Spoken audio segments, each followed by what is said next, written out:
السلام عليكم ورحمة الله وبركاته. معاكم كرامي عيد في حلقة جديدة. حلقة النهاردة بعنوان فوز بشق الأنفس على طلائع الجيش، وإذا كنت هايص أو كنت لايص تعالى يلا نشوف الهجايز. بداية طبعا المباراة كانت صعبة جدا على الأهلي، وفوز بشق الأنفس زي ما بيقولوا على الفريق المكافح طلائع الجيش. فوز الصعوبة فيه مش في طلائع الجيش نفسه، ولكن في الأهلي اللي بيحاول يعمل روتيشن، بس عمل ديب روتيشن يعني مارسيل كولر المرة دي. فانت من بعد يمكن المباراتين بتوع الترجي كان لازم تعمل روتيشن للعيبه قبل المباراه الهامه ضد الوداد في النهائي، لانها مباراه طبعا هي اهم مباراه حاليا في الموسم، انك تلعب على نهائي بطوله افريقيا مع فريق قوي زي الهلال، وفريق يعني مش عايزين نقول ان المنافسه بتبقى غير شريفه يعني مع الوداد غالبا، لان احنا قبل كده احنا شفنا مملكه سيمبا في مباراه الاهلي وسيمبا في النهائي، وضربة الجزاء اللي ما بيحسبهاش لوليد ازار، وبعد كده الاهلي بيخرج بسببها، بيتعادل هنا وبيخسر هناك 1-0 بيفوز الوداد بالبطولة. والسنة اللي فاتت طبعا وجاب وليد العطار، وان المباراة بتلعب مباراة واحدة بس في الدار البيضاء. للاسف طبعا بنك سيما هو اللي هيحكم المباراة النهائية هناك، فربنا يستر يعني. فانت عموما انت محتاج المباراة تكون فريق جاهز بشكل كبير. فبعد مباراة الرجاء، بعد مباراة الترجي طبعا والدخول على الدوري، وبرده مارسيل كولر مش عايز يخسر اي حاجة يعني، ما شاء الله عليه يعني. فكان بيلعب لازم عايز يكسب الدوري، وفي نفس الوقت لازم يعمل روتيشن زي ما قلنا عشان يريح بعض اللعيبة. عشان كده يمكن حتى في اول مباراة انبي لانه ريح الشحات وكهربا وعبد المنعم، بالاضافه للشناوي طبعا اللي كده كده موقوف وكمان مصاب. طبعا احنا زي ما قلنا ان بعد ماتش الترجي فانت بتلعب 9 مباريات قبل مباراه الوداد، فانت بتلعب بعد، كان الترجي يوم الجمعه، بتلعب بعدها ب4 ايام يوم الثلاث مع انبي، وبعدين الجمعه اللي هو النهارده مع الطلائع، وبعدين يوم الاثنين ان شاء الله هتلعب اخر مباراه مع سيراميكا، وبعدها ب4 ايام هتلاعب الوداد. فعشان كده كان لازم يعمل روتيشن، وزي ما قلنا اللعيبه اللي ريحهم في مباراه انبي وقدر الحمد لله يكسب 2-0. النهارده زي ما قلنا عمل ديب روتيشن، فهو ريح علي لطفي طبعا اللي اصيب في مباراه الوداد للاسف، مباراه انبي للاسف. فبقى عندك الشناوي وعلي لطفي الاثنين مش موجودين، بالاضافه انت للاسف عندك برضو الجون الرابع في افريقيا في القائمه الافريقيه اللي هو حمزه علاء مصاب، فانت عندك 3 حاليا مصابين، مفيش غير شوبير، مصطفى شوبير اللي جاهز. ان شاء الله بتمنى ان شوبير، ان الشناوي وعلي لطفي يلحقوا باذن الله بمباراه الوداد يكونوا جاهزين هما الاثنين. ريح ايضا الباكين اليمين والشمال محمد هاني وعلي معلول، ريح الاثنين نص حمدي فتحي ومروان عطيه، وبالاضافه لبيرستاو. انت كده بتتكلم طبعا 2 حراس مرمى، واثنين باكين 4، واثنين في النص 6، وبيرستاو 7، بالاضافه للشحات اللي برضو ما لعبوش كده، ف8 لعيبه ما كانوش موجودين. فانت بمعنى اصح ان انت بتلعب بالفريق الاساسي القوام الرئيسي في الاهلي، ما فيش غير واحد بس او اثنين يعني، اليو ديانج في النص، وواحد من الاثنين سواء متولي او ياسر ابراهيم. وعلى الذكر طبعا نقول التشكيل اللي لعب بيه النهارده. فبدا التشكيل بمصطفى شوبير، في اليمين خالد عبد الفتاح، وفي الشمال محمد اشرف، بينهم اثنين كانوا متولي وياسر ابراهيم، في النص اليو ديانج والسوليه وقفشه، في الهجوم كان قندوسي وعبد القادر وشريف، اللي كان قبل المباراه دي يمكن في 4 مباريات متتاليه بيجيب جوان، لغايه لما وصل ان هو بقى ثالث الهدافين بعد مبلول اللي جايب 14 جول، وحمدي زكي واحمد الشيخ الاثنين جايبين 10 اهداف، وبعدهم بيجي زيزو وشريف ب9 اهداف. مباراة طبعا يمكن المباراة بدايتها الاهلي كان سيء جدا، ما اعرفش بقى هل بسبب انه مش متعود على ضغط، فالجيش استغل ظروف الاهلي لعب بالصف الثاني يعني، وبدا يضغط من اول المباراه. فهل ده كان السبب في ان الاهلي ما كانش كويس، ام البرك اللي كانت معموله في الميه ما كانش مجرد رش ملعب؟ فاحنا عارفين ان يمكن كان الاهلي يمكن من ايام جوزيه هو الفريق الوحيد اللي بيرش الارض عشان خاطر الكره تبقى سريعه، وكان في لعيبه كان ساعتها المدربين بيعترضوا يعني ان انت بترش الارض ليه. لغايه لما فيتوريا يمكن السنه دي قال اتحاد الكره ان لازم كل المباريات تلعب على الارض دي نجيله مرشوشه، لكنها ما تبقاش برك يعني. احنا بنشوف برك اللعيبه كانت النهارده مش عارفه تباصي لبعض، اللعيبه خايفه تجري تتزحلق. الغريبه ان يمكن النحاس نفسه طلع بعد المباراه قال لك احنا بنرش الملعب بس مش بالشكل ده.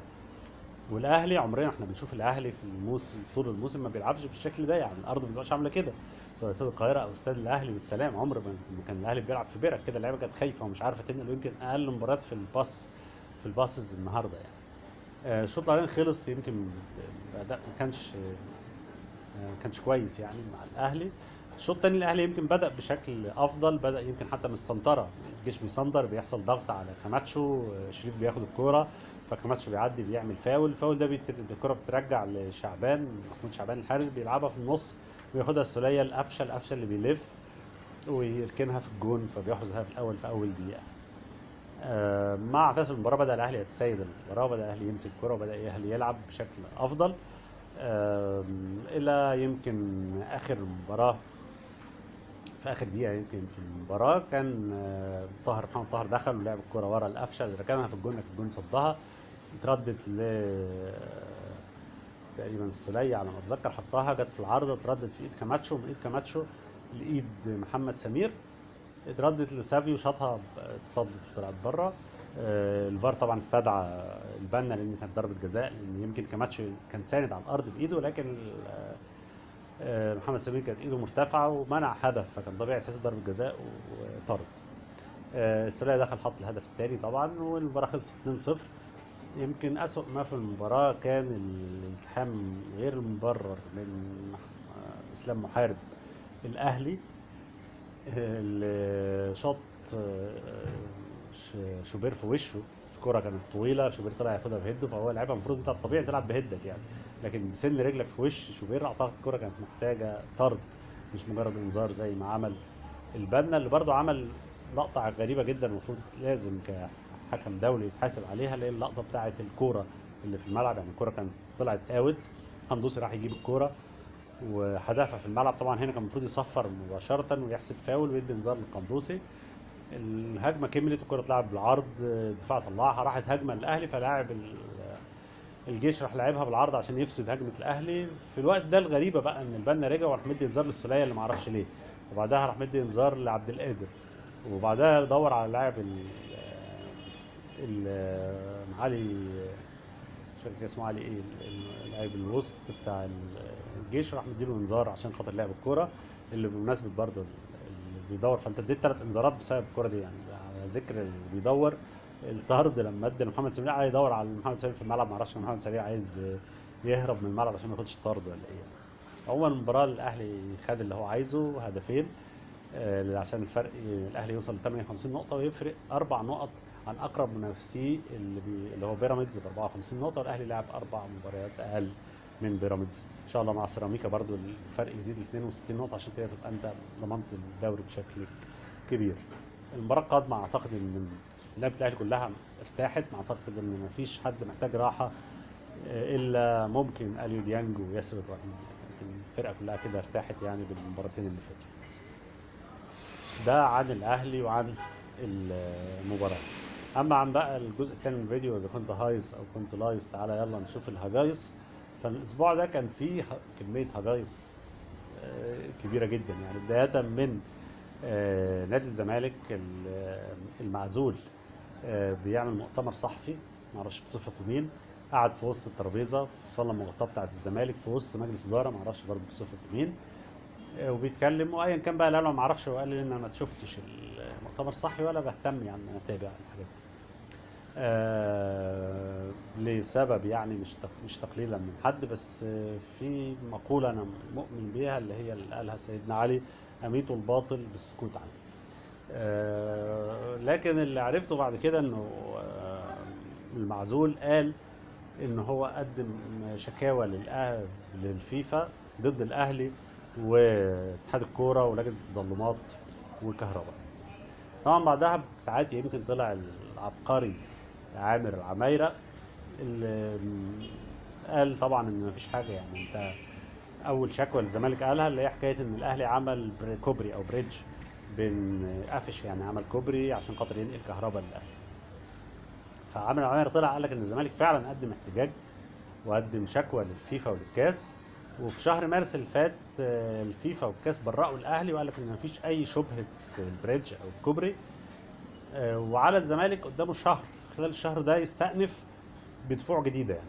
والزمالك طبعا النهارده احنا في اواخر 5، فانت بتتكلم فات اكتر من شهرين يعني، فالمهلة انتهت اساسا عشان تقدم دفوع جديدة، فمفيش حد هيبص للتاني. ده اولا. ثانيا المفاجأة الأكبر بقى إن في شهر 5 اللي فات الفيفا عمل جيت أو بوابة ليه، عشان ياخد منها، عشان يستقبل عليها الشكاوى بتاعة اللعيبة، المدربين، الأندية، أي حد ليه علاقة بكرة القدم. وما فيش حاجة هتتقبل إلا عن طريق الجيت ده، إن أنت تعمل إيميل وبتبعت كل المستندات بقى، بتحطها على الإيميل ده وبتبعتها للفيفا. غير كده ما بيعترفوش بالمكتبات الورقية اللي الزمالك كان مطلعها وظاهرها للناس كلهم. ده اول نقطه. تاني نقطه بقى عشان ما اخرجش برضه عن الزمالك، وهي جمال عبد الحميد. جمال عبد الحميد عضو مجلس اداره برضه اللي مش عارفين هو صفته ايه، لان هو اساسا وجوده غلط في مجلس الاداره لانه معهوش مؤهل. انا ما اعرفش جمال عبد الحميد معاه ايه يعني اساسا، بس هو معهوش مؤهل يعني، فما ينفعش يبقى عضو مجلس اداره، ومع ذلك موجود في مجلس اداره. لكن احنا في زمن اشرف صبحي يعني الحاجات دي ما نسالش عليها يعني. عموما جمال عبد الحميد طلع في قناه الزمالك وقال ان احنا في شكاوي تانية هنبعتها للفيفا، وهي تنمر جمهور الاهلي على شيكابالا وعلى الزمالك. فبيقولوا على الزمالك بليله وعلى الاسماعيلي بيقولوا عليهم مانجا. طبعا هو بالتاكيد يعني لما هيبعت للفيفا بيشتكي ان جمهور الاهلي بيقول على الزمالك بليله، هيبعت لهم معاه طبق بليله عشان الفيفا يعرفوا يعني ايه البليله دي. بس هو السؤال يا ترى هيبقى ساده ولا مكسرات يعني، ده اللي محتاجين نسال كابتن جمال عبد الحميد عنه. ده عن الزمالك والضحك بتاع الزمالك يعني. اما على الجانب الاخر بقى في اولاد العم، الكابتن للاسف يعني الكابتن حسني عبد ربه، المفروض ان هو كان لعيب دولي واحترف فتره بره، ولكن الموضوع دلوقتي بقى ترند يعني، ان انت تقول كلام عبيط فبتتشهر يعني، سواء انت عايز تبقى ترند او علشان ايه، الموضوع بقى سهل يعني. ده اسهل حاجه تطلع للجمهور بتاعك احنا مظلومين، فالناس ما يبصوش بقى ان انت فاشل، لا يبصوا ان انت حظك وحش. فطلع بعد مباراه الاسماعيلي والنجوم، فريق الدرجه الثالثه اللي انتصر على الاسماعيلي قبل كده في القضاء، سواء في الفيفا وكسب منه القضيه بتاعت ابراهيم حسن، والزمالك الاسماعيلي قبل كده اتخصم عليه نقط واتخصم فلوس المفروض يدفعها، ولو ما دفعش في كلام تاني عن إن ممكن يتخصم ليه نقط تانية. ده كسبه قضائيا يعني، حتى بيكسبوا كمان في الملعب. الاسماعيلي بيخسر قدام نجوم فريق الدرجه الثالثه في مباراه ما لقاش من يحتويه. الاسماعيلي ما لقاش من يحتويه كما احتوى ابن الاسماعيليه وليد عبد الرازق الزمالك قصاد بروكسي، وكسب بروكسي ماتش الزمالك، كسب الزمالك ولا ماتش بروكسي ووصله لدور 16. للاسف ما الحكم ما احتواش الاسماعيلي زي ما وليد عبد الرازق احتوى الزمالك، والزمالك طلع مغلوب، والاسماعيلي طلع خسران وخرج من الكاس من دور 32 من فريق درجه ثالثه وهو فريق النجوم. الغريب بقى ان الكابتن حسني عبد ربه طلع بعد الماتش ما اتكلمش عن فشل الاسماعيلي وان ازاي تخسر من درجه ثالثه. هو اعزى القصه دي كلها ايه؟ قال له بص الاهلي بياخد كام رعايه والاسماعيلي بياخد كام رعايه، كاننا في جمعيه تعاونيه المفروض كله بياخد زي بعض يعني. ما اعرفش انت مالك ومال الاهلي؟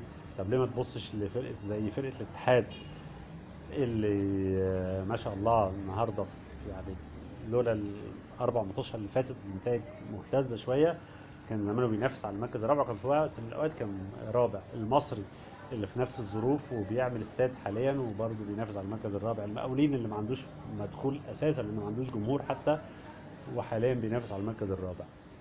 ليه بتبص على الاهلي ومالك ومال الاهلي؟ وليه ايه علاقتك بالرعايه؟ ولا هي كله في الهجايز؟ اعتقد ان ده كان اهم ما في الفيديو النهارده. ولو عجبكم الفيديو ما تنساش لايك وشير وسبسكرايب. السلام عليكم ورحمه الله وبركاته.